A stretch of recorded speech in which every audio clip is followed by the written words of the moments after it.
The entire kitchen fell silent the moment the ruined violin case was carried through the service entrance of Hargrove and Associates, one of the most respected instrument restoration houses in Toronto. 3 senior luthiers gathered around the workbench, lifted the lid, and said nothing. One of them took out a flashlight, shone it along the cracked spruce top, and quietly set it back down.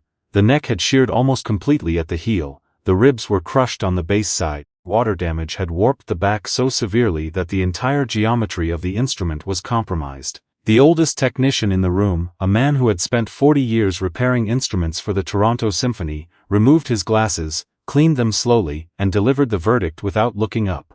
"This instrument is beyond saving." Then, from a corner stool near the humidity cabinet where nobody had noticed him until now, a tired-looking man in a flannel shirt quietly set down his thermos and said 7 words nobody expected. "I think I know how to fix it." Nobody laughed, but they might as well have. Thomas Aldrin had worked at Hargrove and Associates for 3 years as a junior technician, which in the world of fine instrument restoration meant he was still considered a beginner, regardless of what his hands actually knew. He was 43 years old. He drove a 2009 Civic with a cracked dashboard. He brought his lunch every day in the same blue cooler his daughter Emma had decorated with stickers when she was 6. He was quiet in a way that people often mistook for having nothing to say. I was not the kind of man anyone in that room took seriously. Standing across the workbench from him, composed and unreadable beneath an impeccably tailored coat, was Renata Voss, 61 years old, CEO of the Voss Foundation, one of Canada's most significant private philanthropic organizations funding the arts. A violin currently destroyed on the workbench had belonged to her late mother, Helena Voss, a concert violinist who had played it for 40 years across stages in Montreal, Vienna, Prague and Vancouver. Helena had died the previous winter. The violin was the last physical object that still held her voice inside it. Renata had authorized its transport to a restoration specialist in Ottawa for a minor sound post repair, a simple procedure. A courier company's van had been rear-ended on the 417 in a January ice storm. Everyone walked away from the accident.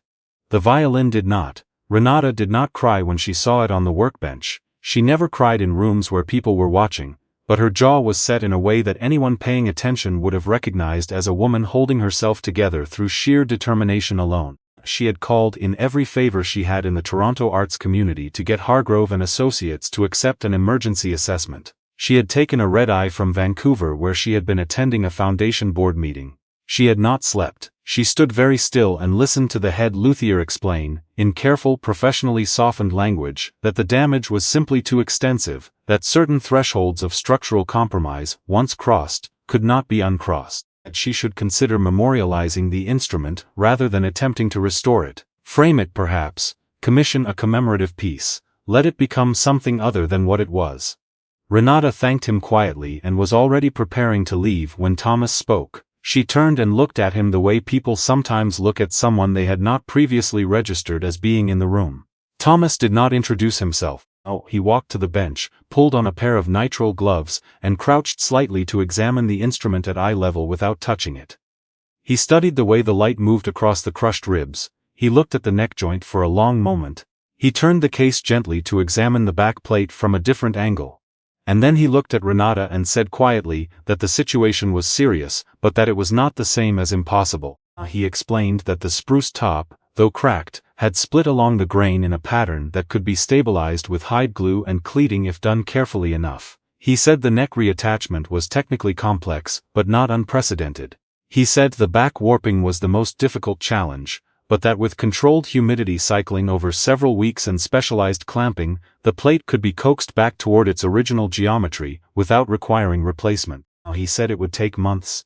He said it would require patience that most people did not have. He said the instrument might not sound exactly as it had before, but he said it would sing again. He said that very simply, as a statement of fact rather than a promise. The room was quiet after he finished. The head luthier looked at Thomas with an expression that fell somewhere between professional skepticism and something more personal. He pointed out, not unkindly, that Thomas had been with the firm for 3 years and had primarily worked on student-grade and mid-tier instruments. He noted that a 19th-century Italian violin of this caliber required a level of expertise and experience that was, frankly, beyond what Thomas had been assigned here. Another technician in the room said nothing but exchanged a glance with a colleague in a way that communicated everything. Thomas said nothing back. He simply removed his gloves, folded them and looked at Renata. She was watching him, not with hope, with something closer to careful attention. She asked him one question. She asked him why specifically he believed the neck joint could be salvaged rather than requiring a full graft. Thomas answered her in detail, technical detail, the kind of answer that required actual knowledge to give. He described the geometry of the original mortise, the direction of the break relative to the grain of the maple, why a traditional reglue approach modified with a specific internal reinforcement method could restore the mechanical integrity without altering the acoustic properties significantly. He mentioned a violin he had repaired privately 2 years earlier with a comparable neck fracture, a German instrument from the 1880s, and what he had learned from that process. Ada Voss looked at him for a long moment, then she said, against the explicit recommendation of everyone else in the room, that she wanted him to try. There are things about Thomas Aldrin that the people at Hargrove and Associates did not know, not because he hid them, but because he had learned, over years, that sharing them did not change anything, and sometimes made things worse. Thomas had grown up outside of Sudbury, Ontario, in a house where money was careful and winters were long. His father had worked at the Inco refinery.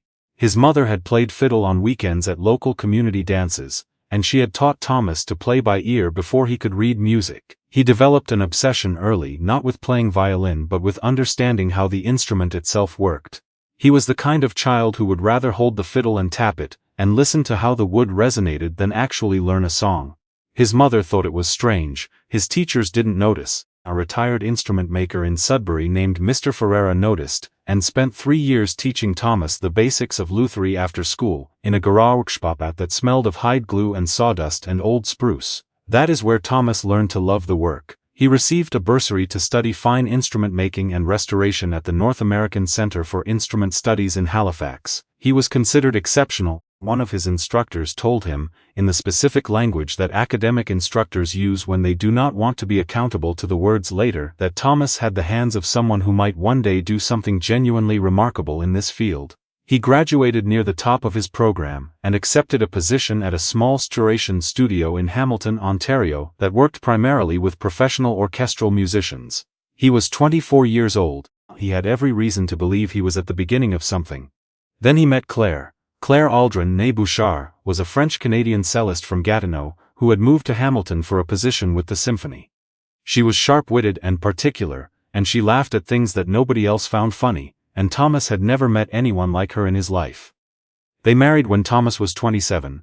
Emma was born 2 years later. 3 years after Emma came Noah, small and loud and certain of his own importance from the moment he arrived. Thomas built them a life that was modest but real.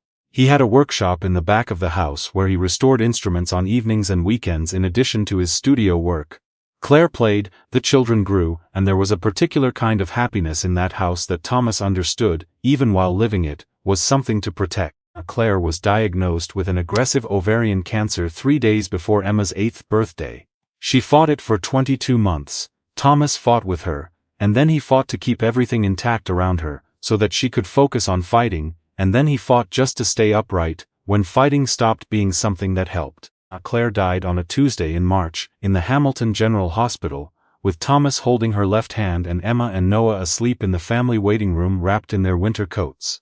She was 36 years old. After that, things happened the way they happen to a person who is still physically present, but not fully inhabiting their own life. The restoration studio in Hamilton closed 18 months later when the owner retired and did not find a buyer. Thomas's attempts to establish his own small practice failed. He could not sustain the business side of it, the invoicing, the marketing, the phone calls, the self-promotion, all of it felt impossibly remote from the actual work he cared about. He borrowed money he could not repay. He moved the children to Toronto to be closer to his sister, who helped with Emma and Noah when Thomas was working. He accepted the junior technician position at Hargrove and Associates, because it was there, and because it kept him near the work, even if the work itself was not yet what it should have been. He told himself it was temporary. 3 years later he was still telling himself that. Every evening after his shift, Thomas came home to the apartment on Runnymede Road and cooked dinner while Emma did homework at the kitchen table, and Noah argued about everything from the living room couch. Every weekend, Thomas worked in the small space he had set up in the corner of the parking garage their building allowed him to rent, repairing instruments on consignment for musicians who had been referred to him by word of mouth.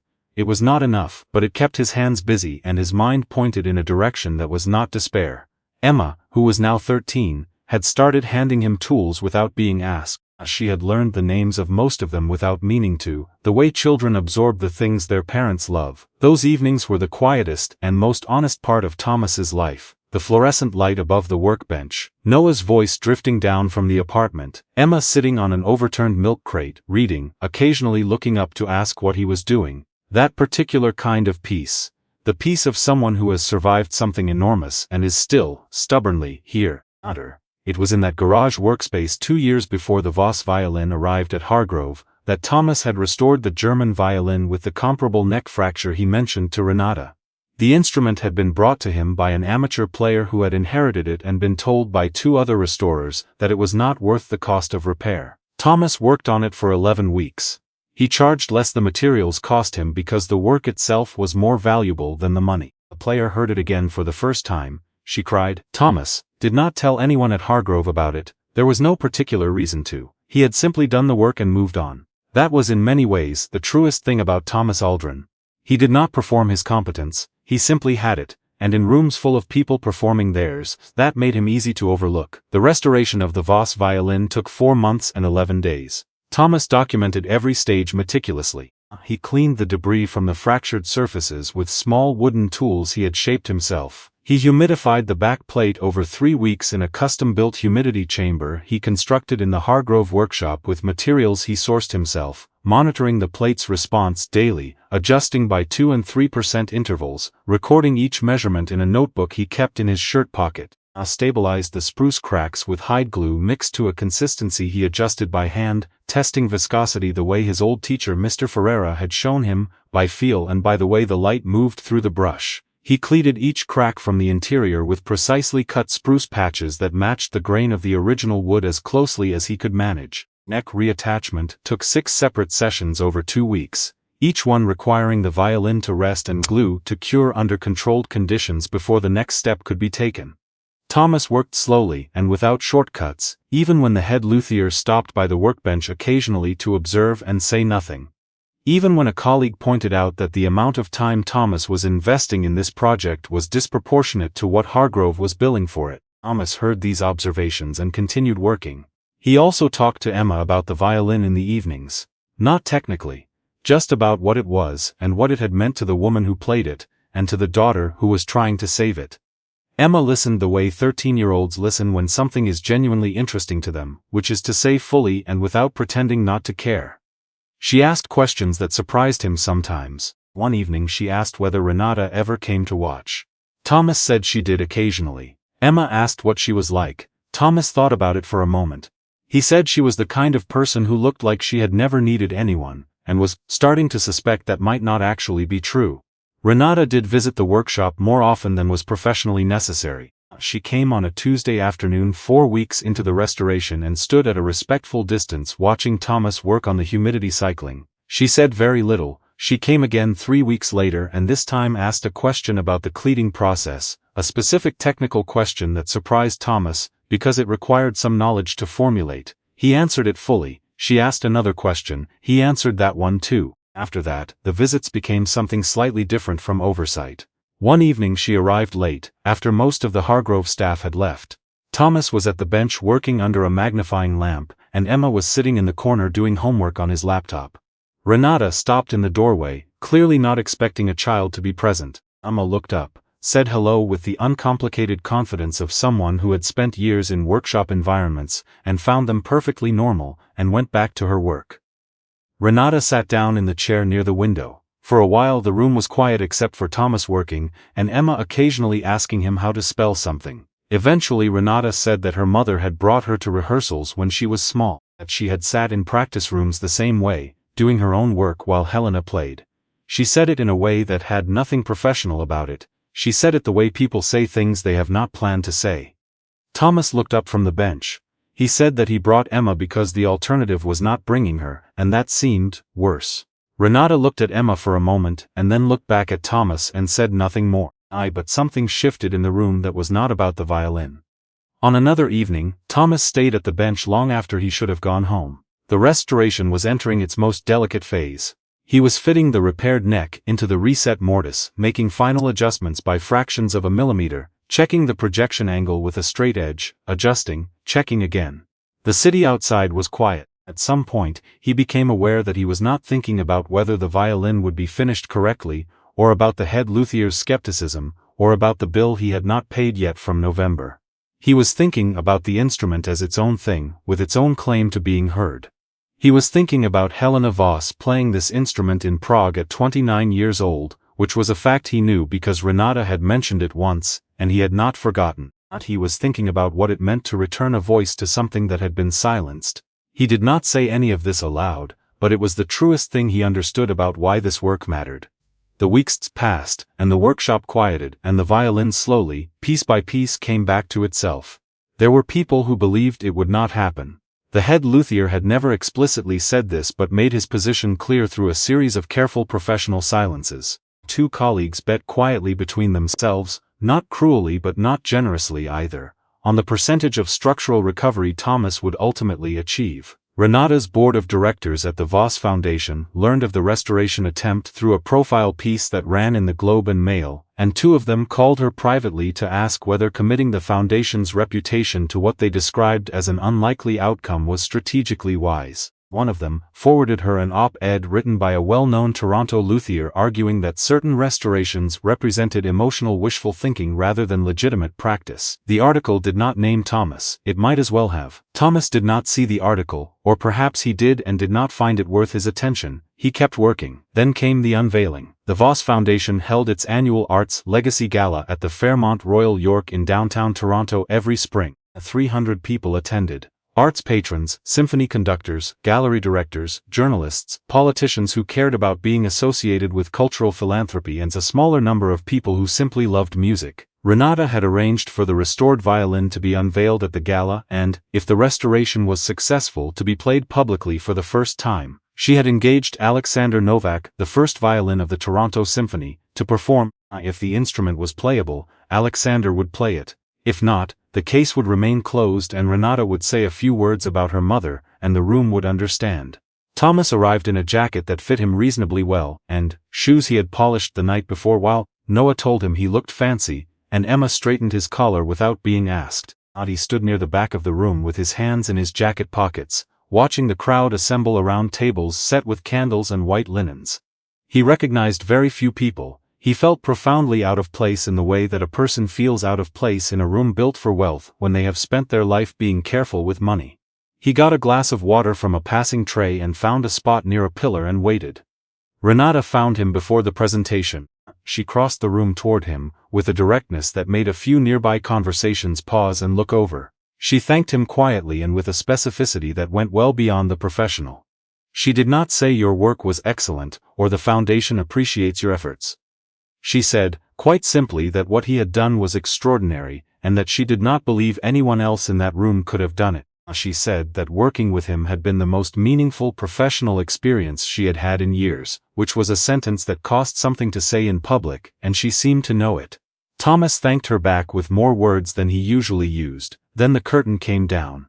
In a room full of people who had spent their careers understanding what fine instruments looked like, the appearance of the Voss violin produced a particular kind of silence. Not the silence of disappointment, the silence of a room recalibrating what it expected.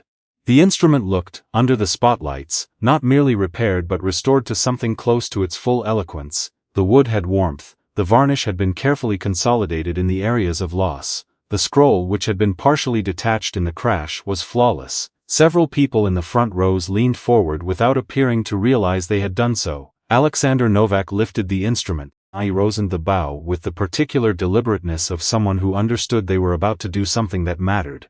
He placed the violin under his chin, closed his eyes for a moment, and played. He played the opening of the chaconne from Bach's Partita No. 2 in D minor. 45 seconds, he played it, and then he stopped and he looked at the instrument in his hands and he said nothing. He said one word in Polish, his first language, which nobody in the room fully understood but which everyone understood completely. The applause started slowly and then was not slow at all. Thomas did not cry. He was standing near the pillar with his water glass and he pressed his lips together and looked at the ceiling for a moment and breathed carefully, and that was close enough. What happened after was something Thomas had not prepared himself for. Not a return to the microphone, after the applause settled, and she spoke about the restoration not as a technical achievement but as an act of faith. She said that every expert with more visible credentials had told her to give up on this instrument. She said that the person who disagreed, who had the knowledge and the patience, and the particular kind of stubbornness that this project required, was a man named Thomas Aldrin, and she wanted to say his name clearly because it deserved to be said clearly in a room like this. Thomas heard his name in the microphone, and felt the room turn toward him, and did not know exactly where to put his hands. Then Renata said something that nobody expected, including Thomas. She announced that the Voss Foundation was establishing a new program, the Helena and Claire Instrument Restoration Fellowship, which would fund early career restorers working on instruments for underserved musical communities across Canada, with particular focus on Indigenous and Northern Ontario communities where instrument access was limited and repair services were nearly non-existent. She said the program would be developed and led by Thomas Aldrin, with full resources and creative autonomy, operating out of a new dedicated workshop space the foundation would provide in Toronto. The room absorbed this. Thomas absorbed it more slowly than the room did. He had spent years believing that the particular shape of his life had made him irrelevant to rooms like this one. He had built a private discipline around grief, and continued anyway. He had worked in a parking garage under fluorescent lights with his daughter sitting on a milk crate, and he had believed that the work itself justified continuing, even when the continuing felt impossible. Now someone had looked at all of that, and not seen a man who had fallen behind, but a man who knew something important, and had not been given the space to use it fully. The difference between those two things was enormous, and Thomas felt it in his chest in a way that made the ceiling looking necessary for a second time. A journalist from the Toronto Star asked him afterward what it felt like. Thomas thought for a moment. He said it felt like being heard in a room where you'd been speaking quietly for a long time. The journalist wrote that down. It ran in the paper the next morning and people shared it, because it was true in a way that applied to more lives than just his. Emma was waiting at the apartment when Thomas got home. Noah was asleep. She was at the kitchen table with a mug of tea and his laptop open to a live stream of the gala she had apparently found online. She looked up when he came in. She said she had seen the part where they said his name. She said it without inflection, the way she delivered things that were important to her, and Thomas sat down across from her at the table, and they talked for a long time about her grandmother and about Claire and about what it meant to restore something that had been broken in a way that everyone told you was permanent. Outside, Toronto moved on in its vast and indifferent winter night, but in that kitchen, something had come back to life that had been quietly waiting to do so for years. Not the violin, something older than that. The belief that work done with patience and love, in the dark, without an audience, without recognition, without certainty, is still worth doing, and that eventually, if you are stubborn enough, the room finds out.